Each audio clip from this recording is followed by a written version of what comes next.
presentation in Mate Auto about the role of prognostic chart in tropical cyclone forecast. Prognostic chart depict tropical cyclone. Prognostic chart depicts weather conditions that existed at the time shown on the chart, which is about 3 hours before the chart is received, as they existed at the time the chart was prepared. A map displaying the weather forecast for a future time. Prognostic chart is a map displaying the likely weather forecast for a future time. Such charts generated by atmospheric models as output from numerical weather prediction and contain a variety of information such as temperature,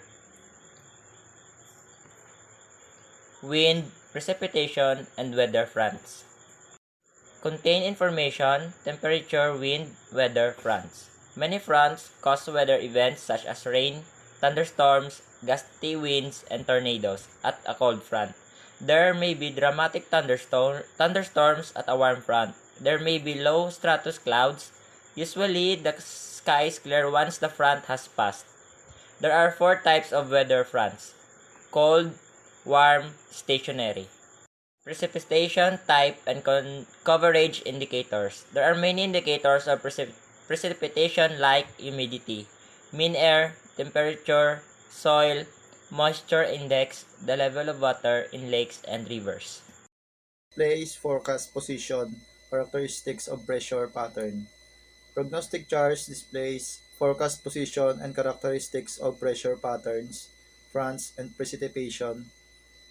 The 36 and 48-hour prognostic chart is a day 2 forecast. Forecast of selected weather conditions. A weather forecast is simply a scientific estimate of future weather condition.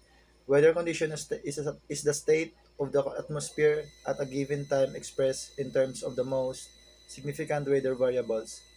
The significant weather variables being forecast differ from place to place.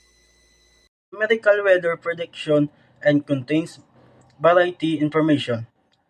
The numerical weather prediction (NWP) is series of process to predict future atmospheric conditions by solving dynamic and physics equations that explain the movement and change of the atmosphere. The NWP equations are too complicate, so the supercomputer needs to be used to solve them. Prognostic chart are forecast for surface condition.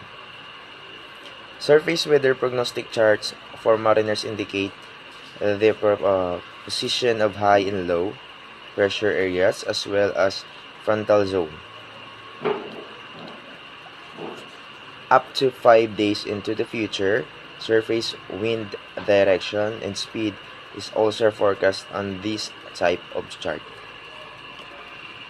Update 4 times a day at 8:36 and 48-hour forecast update twice a day. Prognostic chart. 12 hours and 24 hours forecast issue every 4 hours to 36 hours, and 48 hours and 60 hours forecast are issued twice daily. Include fonts, isobar, cloud, and precipitation areas.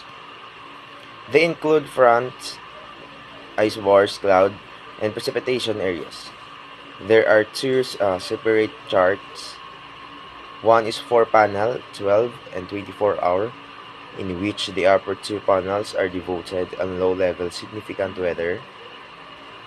The other are 2-panel, 36 to 48-hour with discussion.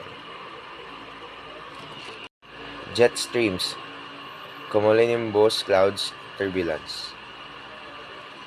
Not all jet streams are turbulent, but aircraft exploiting the tailwinds afforded by a jet stream often experience light to moderate turbulence for much of the flight. Our spread view in the aeronautical community is that cumulonimbus are associated with strong turbulence at all altitude and severe thunderstorms. Conditions routinely appearing on the chart.